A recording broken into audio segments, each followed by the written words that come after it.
नमस्कार, स्वागत है आप सबका दिन भर की तमाम बड़ी खबरों के साथ। मैं हूं कवींद्र। शुरुआत हेडलाइन से। 2 दिन बढ़ी जेएनयू छात्र संघ अध्यक्ष कन्हैया की पुलिस रिमांड। पटियाला हाउस परिसर में छात्रों और पत्रकारों के साथ मारपीट। अमित शाह की कांग्रेस से माफी की मांग।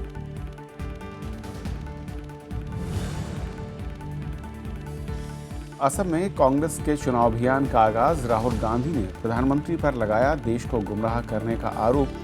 कहा, आरएसएस देश पर थोप रही है अपनी विचारधारा।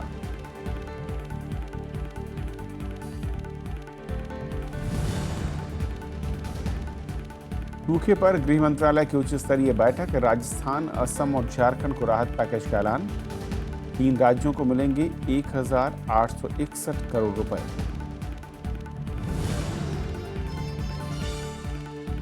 कई दिनों की गिरावट के बाद शेयर बाजार में बड़ा उछाल। सेंसेक्स में 568 अंकों की बढ़त। निफ्टी 182 अंक चढ़ा। साल भर के भीतर एक दिन में सबसे बड़ी तेजी।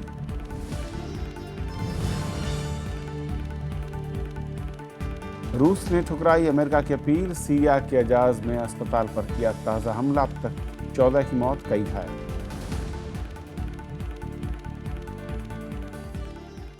और आइए देखते हैं पहली खबर।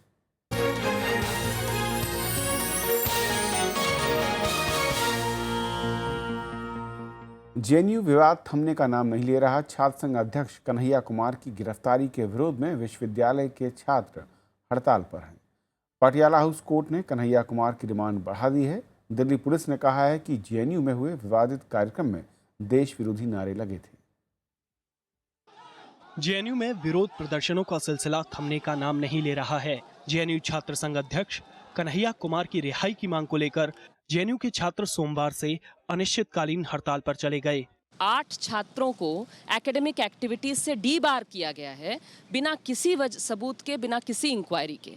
तो वो छात्र कह रहे हैं कि अगर 8 छात्रों की पढ़ाई रोकी गई है और तो हम क्यों पढ़ाई करें। जितनी भी पॉलिटिकल पार्टीज है, मुझे लगता है सब की सब इसको पॉलिटिकली फायदा उठाना चाहते हैं, टोटल सब के सब, और इसको ऐसा नहीं करना चाहिए। उधर जेएनयू के आसपास बसे लोगों ने देश विरोधी नारे लगाने वाले छात्रों के खिलाफ प्रदर्शन किया। पूर्व सैनिक भी सड़कों पर उतरे और छात्रों का विरोध किया।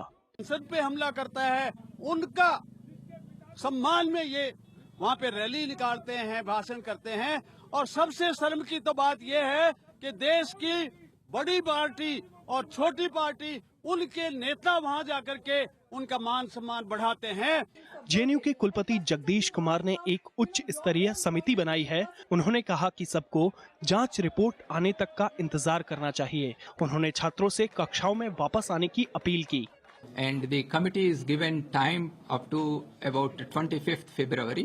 Let them work on their job and they will come out with their recommendation. अपनी गुणवत्ता परक शिक्षा के लिए विख्यात जवाहरलाल नेहरू विश्वविद्यालय राजनीति का अखाड़ा बन चुका है। सियासत का ककहरा सीखने आए छात्र यहाँ राजनीति का शिकार हैं। अब देखना होगा जेएनयू एक बार फिर कब अपने पुराने ढर्रे पर वापस लौटेगा। इसी बीच कन्हैया कुमार की सोमवार को पटियाला हाउस कोर्ट में पेशी के दौरान वकीलों ने छात्रों और पत्रकारों से मारपीट की। मामला इतना बढ़ा कि पुलिस को बीच बचाव करना पड़ा। वहीं Delhi police commissioner BS Bassi ने दावा किया है कि कन्हैया कुमार ने विवादित कार्यक्रम में देश विरोधी नारे लगाए थे।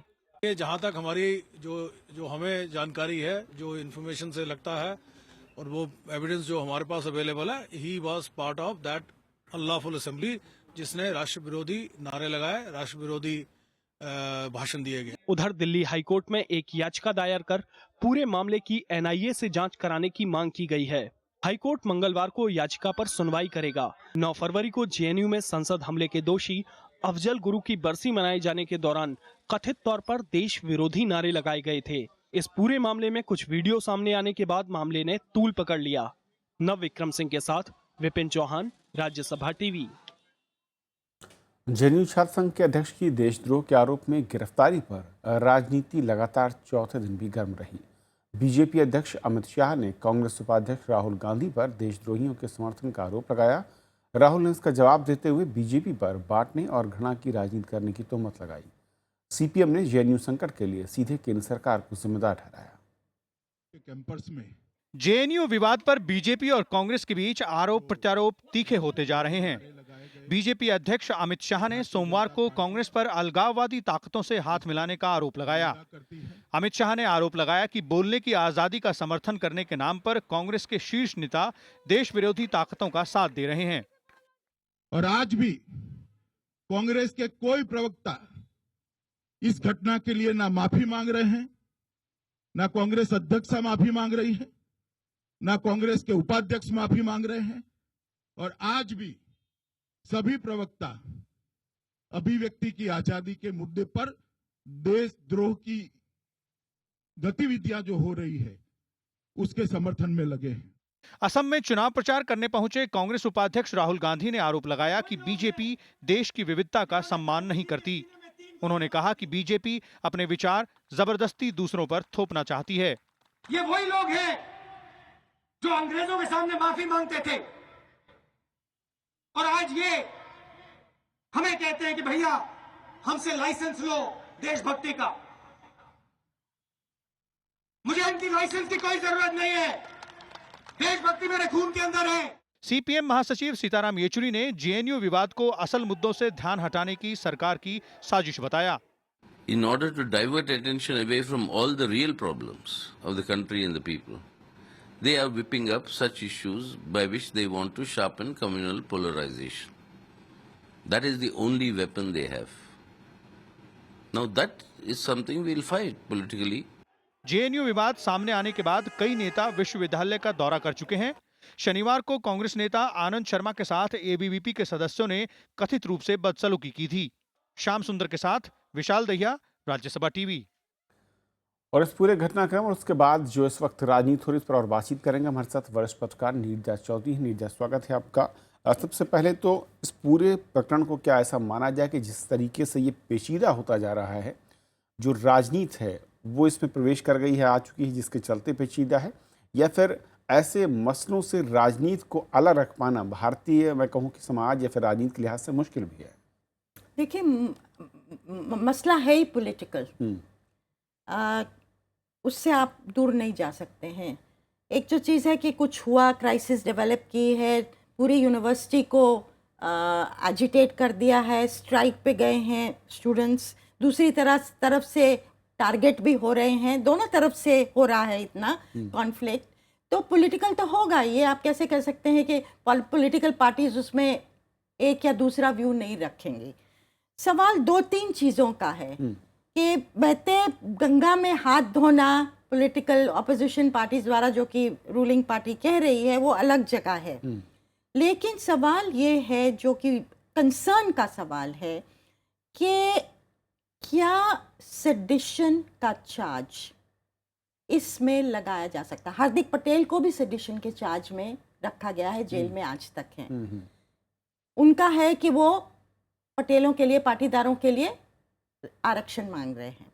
आप और मैं उससे डिसएग्री कर सकते हैं कि ये जायज़ नहीं है, लेकिन वो एक व्यू पॉइंट है, उनका प्रोटेस्ट मूवमेंट था।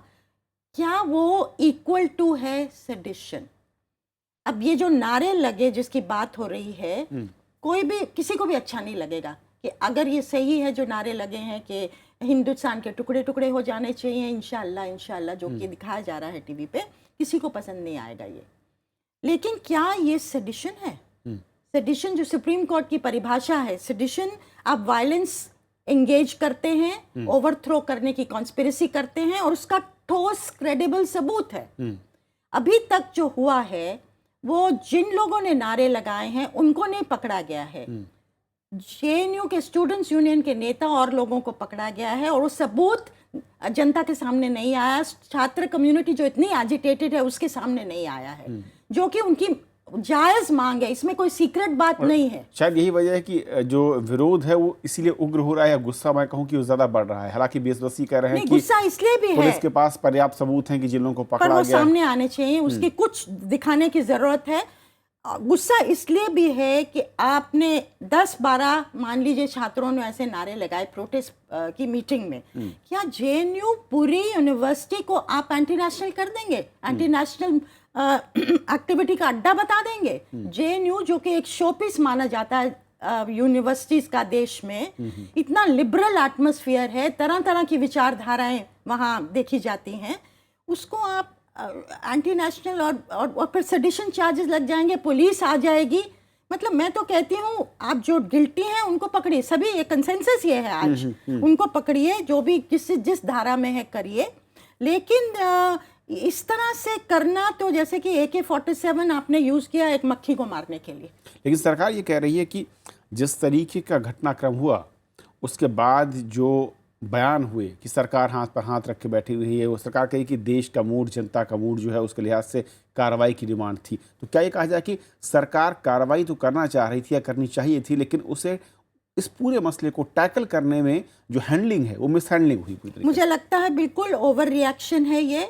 अब देखिए, आप याद करिए JP मूवमेंट के दौरान इमरजेंसी से पहले जयप्रकाश नारायण ने जो कहा था कि इंदिरा गांधी की जो ऑटोक्रेटिक पॉलिसीज हैं उनके खिलाफ पुलिस को नॉन कोऑपरेशन करना चाहिए। उस समय तो बीजेपी उसका हिस्सा थी, उन्होंने ये कहा ये सेडिशन है। तो एक बैलेंस होना चाहिए। अच्छा, बीजेपी का ये भी रवैया हो सकता है कि JNU को हम कैप्चर करें, बहुत जायज़ डिमांड है, आप पॉलिटिकल पार्टी हैं, आप ज़रूर अपना इन्फ्लुएंस बढ़ाना चाहेंगे, आप अपनी आइडियोलॉजी को प्रमोट करिए, आप और मैं डिसएग्री कर सकते हैं, पर उनका राइट है। लेकिन वो एक पॉलिटिकल बैटल है, वो आइडियाज़ का बैटल है, वो पॉलिटिकल एक्टिविटी से होता है। लेकिन आप इस तरह से पुलिस को अंदर जाके एकेडमिक इंस्टीट्यूशन में करना और एक जो जिस तरह से इम्पोजिशन और जो जैसे मैं कह रही हूँ सेडिशन की धारा को लाना, वो वहाँ पे आप कह वो रही हैं। एक संदेश दे, क्या आप एक संदेश दे रहे हैं पूरे देश की छात्र कम्युनिटी को कि अगर आप प्रोटेस्ट करेंगे, अगर आप हमारी विचारधारा से डिफर करेंगे तो ये उसका नतीजा होगा। और ये बहुत ही खतरनाक चीज़ है हमारे एक लिबरल डेमोक्रेसी के लिए। और यूनिवर्सिटी में तो डिसेंट होता ही है, डिसेंट आप डिफर नहीं करेंगे तो नए आइडियाज कहाँ से पैदा होंगे। क्या ऐसा भी माना जाए नीरजा कि इस पूरे घटनाक्रम के बीच में कई मुद्दों को एक साथ जोड़ दिया गया, देश विरोधी नारेबाजी, इसके बाद देशभक्ति का एक मैं कहूँ कि जो भावना, उसके साथ साथ छात्रों की गिरफ्तारी और जो लोग साथ में खड़े होने या फिर विरोध में हों उनको उसकी बजाय कहीं और से कनेक्ट करने की कोशिश। नहीं, वो ठीक कह रहे हैं आप, जो है ना एक कई चीज़ें उसमें उसका मिश्रण हुआ है। और ये कह देना कि जो अग्री नहीं कर रहे वो देशभक्त नहीं हैं, और ये कहना कि आप अगर मान लो प्रोटेस्ट कर रहे हैं, मैं उन नारों का जिक्र नहीं कर रही जहाँ के देश को तोड़ने की बात की गई है, वो कन्हैया कुमार के खिलाफ क्या वो एविडेंस है कि उन्होंने नारा दिया? और क्या अगर एविडेंस है कि नारा दिया तो क्या इसका मतलब है सेडिशन का चार्ज उन पे लागू होता है? और चार्ज हो सकते हैं, क्या सेडिशन का चार्ज, ये बहुत सीरियस चीज़ है, क्या उन पे लागू हो सकता है? क्योंकि इन चीज़ों को आप हल्के तौर पे नहीं लेना चाहिए। हमारी बहुत प्लूरल डाइवर्स डेमोक्रेसी है, तरह तरह के लोग हैं और हमको गर्व होता है कि हम आप और मैं अपनी बात कह सकते हैं। और अगर वो आ जाएगा कि हमें वो फ्रीडम ही नहीं है, वो हक ही नहीं है अपनी बात कहने का, और उसका मतलब ही निकाला जाएगा कि एंटी नेशनल हमें डब किया जाएगा, तो हमारे डेमोक्रेसी के लिए मुझे तो बिल्कुल अच्छे दिन नहीं लग रहे हैं। चलिए, बहुत बहुत शुक्रिया नीरजा इस पूरी बातचीत में शामिल होने के लिए, इस अहम मसले पर अपने विचार रखने के लिए। और ये थी हमारी पहली खबर। छोटा सा ब्रेक और ब्रेक के उस पार दिन भर की दूसरी बड़ी खबर।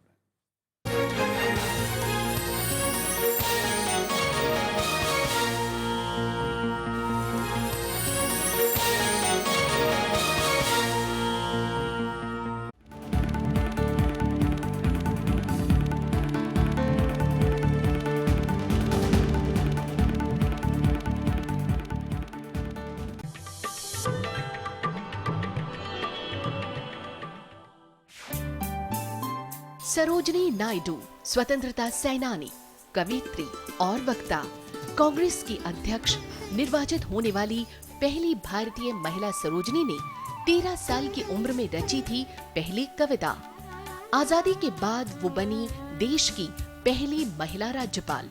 भारत कोकिला के नाम से मशहूर सरोजनी नायडू है नारी शक्ति की अनूठी मिसाल।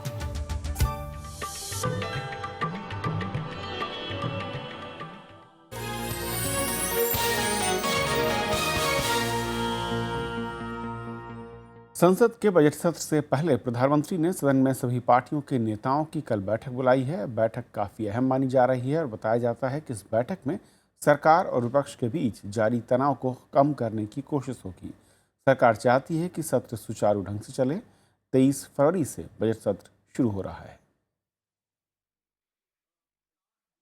कांग्रेस उपाध्यक्ष राहुल गांधी ने केंद्र सरकार पर जमकर निशाना साधा है। असम के चुनावी दौरे पर राहुल ने प्रधानमंत्री से पूछा कि लोकसभा चुनाव के दौरान देश की जनता से किए गए वादे अभी तक पूरे क्यों नहीं हुए।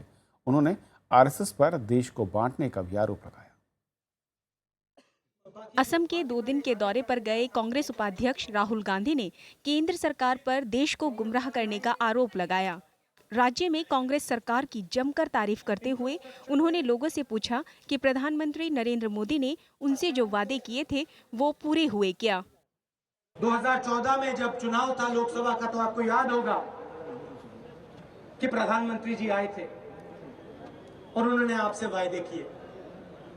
कहा था 15 लाख रुपए हम हर बैंक अकाउंट में डालेंगे। मैं आपसे सवाल पूछना चाहता हूं, यहाँ कोई एक व्यक्ति है जिसके बैंक अकाउंट में मोदी जी ने 15 लाख रुपए डाल के दिखाए?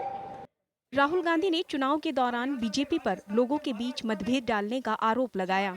उन्होंने आरएसएस पर भी निशाना साधते हुए कहा कि आरएसएस अपनी विचारधारा देश पर थोपना चाहती है। जहां भी युवा आरएसएस के खिलाफ बोलता है, उनकी विचारधारा के खिलाफ बोलता है, उसे वो कहते हैं ये देशद्रोही है। देशभक्ति का लाइसेंस की दुकान खोल रखी है आरएसएस ने। सिर्फ वो कह सकते हैं देशभक्त कौन है, देशद्रोही कौन है। राहुल गांधी ने जनता से अपील की कि वो किसी के बहकावे में न आए और सोच समझकर फैसला लें। उन्होंने असम की जनता को भरोसा दिलाया कि कांग्रेस जिस तरह असम का विकास करती आ रही है, आगे भी पार्टी की ये मुहिम जारी रहेगी। असम में इसी साल चुनाव होने हैं। Bureau report, Rajya Sabha TV. केंद्र सरकार ने असम, झारखंड और राजस्थान को सूखे से निपटने के लिए 1861 करोड़ रुपए देने की घोषणा की है। गृह मंत्री राजनाथ सिंह की अगुवाई में आज एक उच्च स्तरीय बैठक में इसका फैसला हुआ।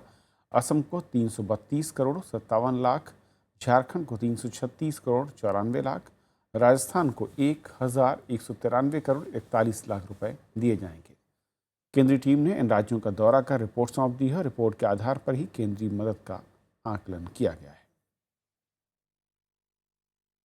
वित्त मंत्री अरुण जेटली ने मानहानि के मामले में पटियाला हाउस कोर्ट ने अपना फैसला सुरक्षित रख लिया है। अदालत अब 23 फरवरी को इस मामले में अपना फैसला सुनाएगी। अरुण जेटली ने दिल्ली के मुख्यमंत्री और आम आदमी पार्टी के नेताओं पर मानहानि का मुकदमा दायर कर रखा है। डीडीसीए मामले में अरविंद केजरीवाल और आम आदमी पार्टी के नेताओं ने वित्त मंत्री पर कई गंभीर आरोप लगाए थे। सियाचिन ग्लेशियर में हिमस्खलन में जान गंवाने वाले 9 सैनिकों के शव को दिल्ली लाया गया, जहां इन्हें श्रद्धांजलि दी गई। इन शहीद सैनिकों में जूनियर कमीशन अधिकारी भी शामिल हैं। इन शहीदों का कल अंतिम संस्कार किया जाएगा।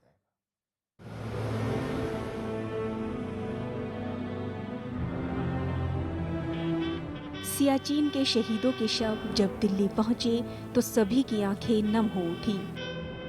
अपने साथियों को श्रद्धांजलि देने के लिए सेना प्रमुख भी मौजूद थे। ये हमारी सरहद को सेफगार्ड करने के लिए जो जानें जाती हैं, बड़ी अफसोसजनक है, लेकिन हमारे को इस चीज़ के ऊपर कायम रहना पड़ेगा, क्योंकि हम कॉम्प्रोमाइज इस चीज़ के ऊपर नहीं कर सकते। दिल्ली के मुख्यमंत्री अरविंद केजरीवाल ने भी शहीदों को श्रद्धांजलि देते हुए कहा कि दुख की इस घड़ी में पूरा देश शहीदों के परिवार के साथ खड़ा है। जो लोग अपनी जान पे खेलकर इतनी डिफिकल्ट कंडीशंस में देश को बचा के रखे हुए हैं अपनी सरहदों के ऊपर, तो अभी उनको श्रद्धांजलि देने के लिए पूरे दिल्ली के लोगों की तरफ से मैं यहाँ पे आया था। मैं भगवान से प्रार्थना करता हूँ कि उनकी आत्मा को शांति मिले और उनके घर के लोगों को इसको बर्दाश्त करने की शक्ति दे। 3 फरवरी को सियाचिन में हिमस्खलन की वजह से 10 सैनिक बर्फ में दब गए थे, जिनमें से सिर्फ एक हनुमंथप्पा को ही जीवित निकाला जा सका था। हालांकि सियाचिन के इस जांबाज का बाद में अस्पताल में निधन हो गया। बाकी बचे 9 शहीदों के शवों को खराब मौसम की वजह से सियाचिन से निकाला नहीं जा सका था। रविवार को मौसम साफ होने पर इनके शवों को बेस कैंप के नजदीक हवाई पट्टी पर लाया गया था। Bureau report, Rajya Sabha TV.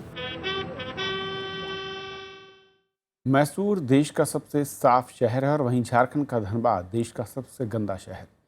केंद्रीय शहरी विकास मंत्री एम वेंकैया नायडू ने आज साफ सफाई के हिसाब से 73 शहरों की रैंकिंग जारी की। इस रैंकिंग के हिसाब से स्वच्छता के मामले में चंडीगढ़ दूसरे, तिरुचिरापल्ली तीसरे और दिल्ली चौथे स्थान पर है। ये सर्वे साल 2014 में किया गया था। केंद्र सरकार ने ही इसके साथ देश के 10 सबसे गंदे शहरों की सूची भी जारी की है। शेयर बाजार में आज जबरदस्त तेजी देखने को मिली। सेंसेक्स 568 अंकों की बढ़त के साथ 23,554 पर बंद हुआ और पिछले एक साल में सेंसेक्स की सबसे बड़ी छलांग है। निफ्टी 182 अंकों की बढ़त के साथ 7,163 पर पहुंचा। सबसे ज़्यादा तेजी बैंकिंग शेयरों में दिखी। स्टेट बैंक के शेयरों में करीब 8% की तेजी रही। एशिया के ज़्यादातर शेयर बाजार तेजी के साथ बंद हुए, हालांकि चीन के शेयर बाजार में गिरावट रही। डॉलर के मुकाबले रुपया आज 16 पैसे मजबूत हुआ और $1 आज 68 रुपये 7 पैसे पर बंद हुआ।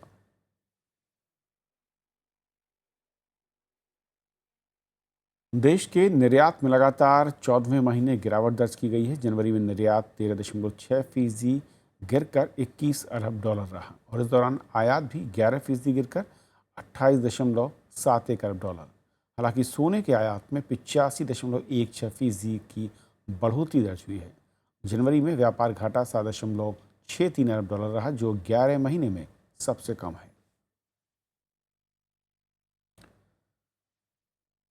उपराष्ट्रपति मोहम्मद हामिद अंसारी ने कहा है कि ईसाई आध्यात्मिक गुरु बेनेडिक्ट मार ग्रेगोरियो का जीवन सामाजिक और धार्मिक क्षेत्र के लिए एक आदर्श है। उपराष्ट्रपति ने सोमवार को दिल्ली में बेनेडिक्ट ग्रेगोरियो के जन्म शताब्दी के मौके पर एक सम्मेलन की शुरुआत की, जिसमें अल्पसंख्यक मामलों की मंत्री नजमा हेपतुल्ला और राज्यसभा के उपसभापति पीजे कुरियन भी शामिल थे। Gregorio Malankara Syrian Catholic church Trivandrum के धर्म प्रधान थे और उन्होंने सामाजिक और शैक्षिक क्षेत्र में काम भी किया। इस मौके पर ग्रेगोरियो के नाम पर डाक टिकट भी जारी किया गया।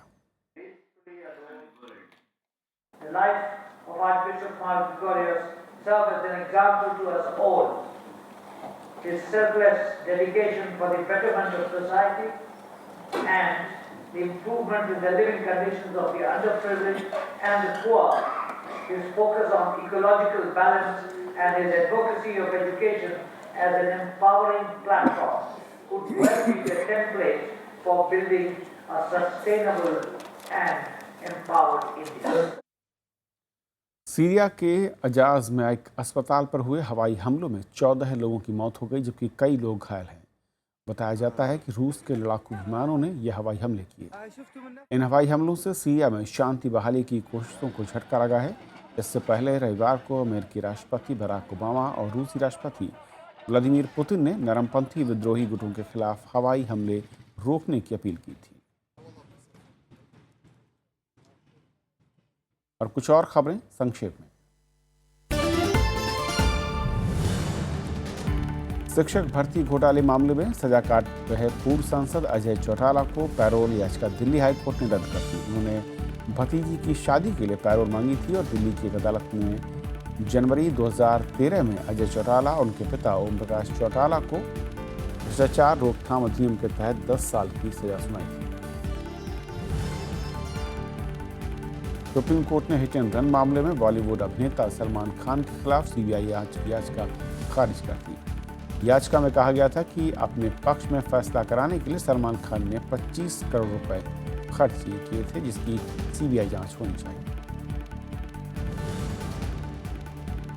मुंबई में परमिट शुल्क बढ़ोतरी के खिलाफ हजारों ऑटो रिक्शा चालक सोमवार को हड़ताल पर रहे, जिससे मुसाफिरों को दिक्कतों से जूझना पड़ा। पहले परमिट के लिए सिर्फ 200 रुपये का शुल्क था, जिसे अब 15,000 रुपये का अतिरिक्त शुल्क लगाया गया है। पश्चिम बंगाल में 24 परगना के बेलघरिया हाईवे पर एक बेकाबू ट्रक हादसे में 3 बच्चों की मौत हो गई, जबकि 2 घायल हो गए। हादसा उस वक्त हुआ जब स्कूल के बच्चे अपनी बस का इंतजार कर रहे थे। नाराज लोगों ने रास्ते पर जाम लगाया और पुलिस की गाड़ियों में आग लगा दी। दीप्ति सरना अपहरण केस में पुलिस ने 5 लोगों को गिरफ्तार किया है। गाजियाबाद में रहने वाली स्नैपडील कर्मचारी दीप्ति को बुधवार को वैशाली मेट्रो स्टेशन के बाहर से अगवा किया गया था, जिसके 2 दिन बाद वो पानीपत मिली थी। चीन ने उत्तर कोरिया के रॉकेट परीक्षण के मसले पर सीधे बातचीत का प्रस्ताव रखा है। चीन चाहता है कि इस बातचीत में अमेरिका और उत्तर कोरिया दोनों मौजूद रहें। चीन ने अपनी सुरक्षा पर पड़ने वाले असर को देखते हुए ये प्रस्ताव रखा। कश्मीर के पहलगाम में ताज़ा बर्फबारी हुई है, जबकि घाटी के बाकी हिस्सों में मौसम शुष्क रहा। यहाँ करीब 11 सेंटीमीटर तक बर्फ पड़ी है, जिसका सैलानी जमकर मजा ले रहे हैं। उत्तराखंड में भी बर्फबारी से बंद रास्तों को बहाल करने का काम हो रहा है और यहाँ पर लोगों को खासी मुश्किलों से जूझना पड़ा। राष्ट्रपति प्रणब मुखर्जी ने विश्व भारती विश्वविद्यालय के वीसी सुशांत दास दत्ता गुप्ता को बर्खास्त कर दिया है। मानव संसाधन विकास मंत्रालय ने गुप्ता को बर्खास्त करने का प्रस्ताव भेजा था, जिसे राष्ट्रपति ने सोमवार को मंजूर कर दिया। भारतीय टेनिस स्टार सानिया मिर्जा और उनकी साथी मार्टिना हिंगिस ने सेंट पीटर्सबर्ग लेडीज ट्रॉफी के युगल खिताब पर कब्जा कर लिया। इन दोनों खिलाड़ियों ने एक साथ खेलते हुए लगातार 40वीं जीत हासिल की। बारहवें दक्षिण एशियाई खेलों में भारतीय निशानेबाजों को आज 2 और स्वर्ण पदक मिले। भारत 162 स्वर्ण पदक, 88 रजत और 28 कांस्य पदकों के साथ सबसे आगे। तो खबरों के आज के सफर में इतना ही। नमस्कार।